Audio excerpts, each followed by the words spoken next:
అసెంబ్లీలో బహుశా మనం చేయగలిగింది తక్కువే ఉంటుంది. ఎందుకంటే మనకు వచ్చిన సంఖ్యాబలం కూడా చాలా తక్కువే. పైగా కౌరవ సామ్రాజ్యం లేకపోతా ఉన్నాం. ఏకంగా స్పీకర్ పదవికి తీసుకోబోయే వ్యక్తి ఎంత సిగ్గు లేకుండా సోషల్ మీడియాలో వైరల్ అవుతా ఉంది. వాళ్ళు మాట్లాడుతూ ఉన్న మాటలు. ఒకడంటాడు జగన్ ఓడిపోయాడు, ఇంకా చనిపోలేదు అని ఒకడు అంటాడు. ఇంకా చావలేదు అని ఒకడు అంటాడు. ఇంకొకడు అంటాడు చచ్చేదాకా కొట్టాలి అని ఇంకొకడు అంటాడు. నిజంగా ఇలాంటి కౌరవ సామ్రాజ్యంలోకి మనం పోతా ఉన్నాం. ఆ వ్యక్తి ఇప్పుడు స్పీకర్ కాబోతున్నాడట. ఇలాంటి పరిస్థితుల మధ్య ఆ కౌరవ సామ్రాజ్యంలో అసెంబ్లీలో ఏదో మనం చేయగలుగుతామని చెప్పి నాకైతే నమ్మకం లేదు. కానీ పాపాలు పండే కొద్దీ ప్రజలతో కలిసి ప్రజల మధ్య నిలబడి పోరాటం చేసే కార్యక్రమాలు అయితే రాబోయే రోజుల్లో ముమ్మరంగా స్పీడ్ అందుకుంటాయి. అదే జగన్ పరిపాలనలో కులం చూడలేదు, మతం చూడలేదు, ప్రాంతం చూడలేదు, చివరికి ఏ పార్టీకి ఓటు వేశారని కూడా చూడలేదు. ప్రతి పథకాన్ని డోర్ డెలివరీ చేయించాడు జగన్, మన వైఎస్ఆర్ కాంగ్రెస్ పార్టీ. కానీ ఈరోజు కేవలం వాళ్ళ పార్టీకి ఓటు వేయలేదు అన్న ఒకే ఒక్క కారణంతో ఏకంగా మనుషులను కొడతా ఉన్నారంటే, ఆస్తులను ధ్వంసం చేస్తా ఉన్నారు అనంటే, ఓటు వేయని వారిని అవమానిస్తా ఉన్నారు అనంటే, నిజంగా ప్రతి గ్రామంలోనూ ఇంత అన్యాయంగా వ్యవహరిస్తున్నారు అనంటే, శిశుపాలుని పాపాలు పండడం చాలా వేగంగా పడతా ఉన్నాయి. పాపాలు పడ్డే కార్యక్రమాలు ఎప్పుడు చూడల. మన పరిపాలనలో,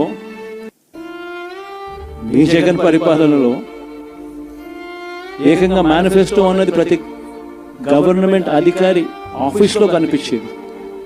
కలెక్టర్ల కార్యాలయాల్లో మొదలు పెడితే సెక్రటరీల కార్యాలయాల దగ్గర నుంచి, హెచ్ఓడి కార్యాలయాల దగ్గర నుంచి ముఖ్యమంత్రి కార్యాలయాల్లో మన మేనిఫెస్టో కనిపిస్తూ ఉంటే, కనిపించే పాలన మనదైతే,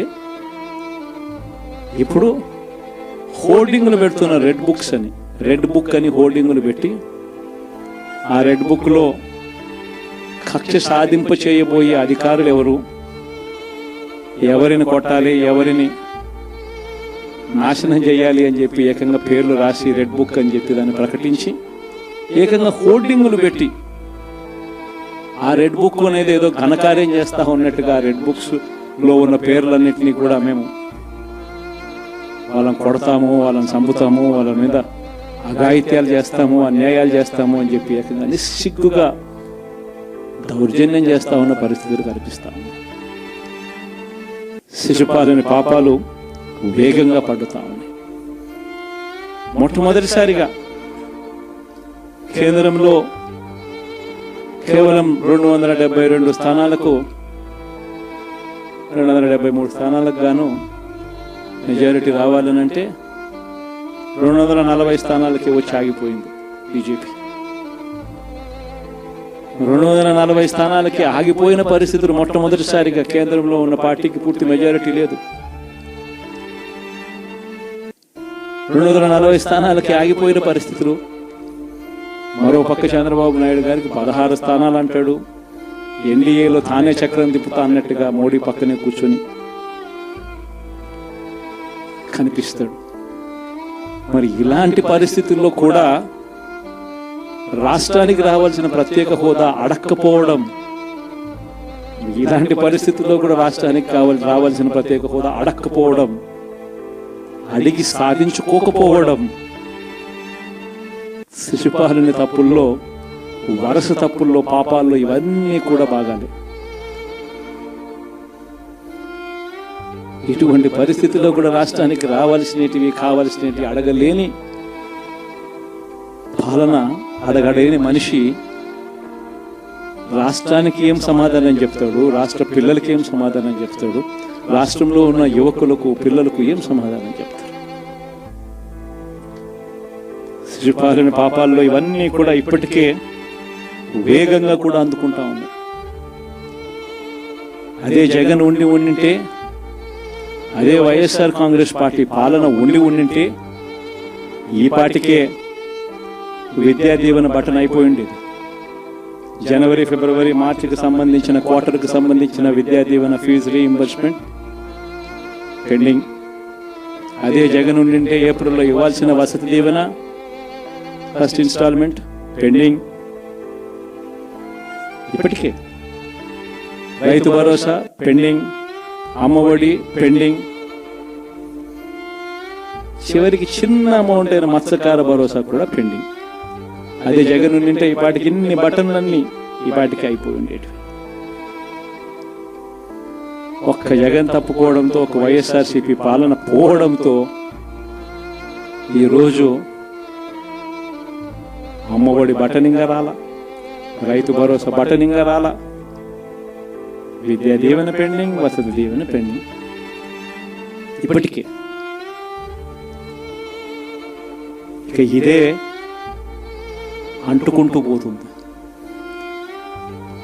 డిసెంబర్, జనవరి వచ్చే నాటికి ఏమయ్యా ఇవన్నీ మాకు చెప్పావు, 4,12,00,000 మంది ఓటర్ల లిస్టు, ఇందులో సగం మంది ఆడవాళ్ళు, అందరూ 18 సంవత్సరాల పైవారు ఓటర్ లిస్టులో ఉన్నారు అని అంటే, మరి వీరందరికీ 1,500 ప్రతి నెల ఇస్తానన్నాడు. సంవత్సరానికి 18,000.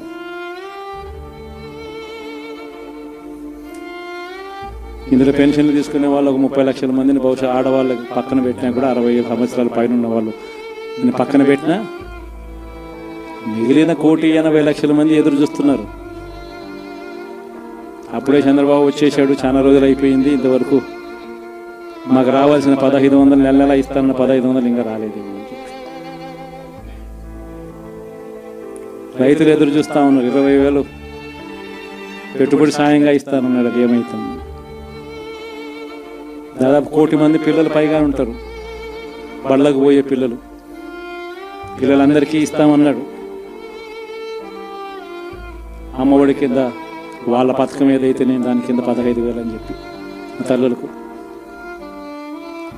15,000 కోట్లు దానికి వెయిట్ చేస్తూ ఉన్నారు. ఇవన్నీ వెయిట్ చేస్తూ ఉన్నారు. ఇవన్నీ ఏవి కూడా అడుగులు ముందు పడని పరిస్థితి. ఇవన్నీ కూడా డిసెంబర్, జనవరికి వచ్చేసరికి అన్నీ కూడా ఊపందుకుంటాయి, వేడందుకుంటాయి. హనీమూన్ పీరియడ్ అనేది ఆగిపోతుంది. వైఎస్ఆర్ కాంగ్రెస్ పార్టీ చేయాల్సిన పనులు చెప్తాము. ఈ ఓడిపోయాము అన్న ఈ భావన మనసులో నుంచి తీసేయండి. మనం చేసిన మంచి ప్రజల్లో ఇంకా ఉంది, ప్రతి ఇంట్లో గుర్తుంది, ప్రతి కుటుంబంలోనూ మనం చేసిన మంచి ఎక్కడికి పోలేదు. ప్రతి ఇంటికి మనం తలెత్తుకొని పోగలుగుతాం, తల దించుకొని కాదు, చెప్పిన పని చేయక కాదు, చెప్పిన పని చేసి తలెత్తుకొని పోగలుగుతాం ప్రతి ఇంటికి కూడా. మనం కేవలం చంద్రబాబు నాయుడు ప్రలోభాలకు మోసపోయిన పరిస్థితుల మధ్య మనకు అంతో ఇంతో అపజయం ఏదైనా జరిగిందేమో. ఆ మోసాలు ఎప్పుడైతే మోసాల కింద తేటతెల్లం అవుతాయో, ప్రజల్లో ఆ సింపతి, మన పట్ల ప్రేమ, ఆయన పట్ల కోపం రెండూ కూడా ఏకమవుతాయి. మనల్ని గొప్ప మెజారిటీలతో మళ్ళీ మనల్ని తీసుకొస్తారు.